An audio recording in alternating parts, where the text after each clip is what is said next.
Welcome to this video, where I will guide you on how to follow your favorite NBA players using the NBA app on your phone. Whether you want to stay updated with player news, stats, or highlights, following players in the app personalizes your experience. First, open the NBA app on your phone. Next, tap on the profile icon located at the top right. Next, at the top of your profile page, you will see a tab called My Players. Click on that tab to access the list of players available for you to follow.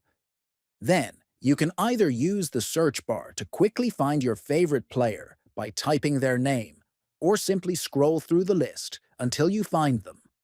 When you spot your favorite player, just tap on the follow button next to their name.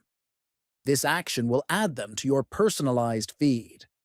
Finally, after following players, the NBA app will show you customized content and recommendations based on the players you follow.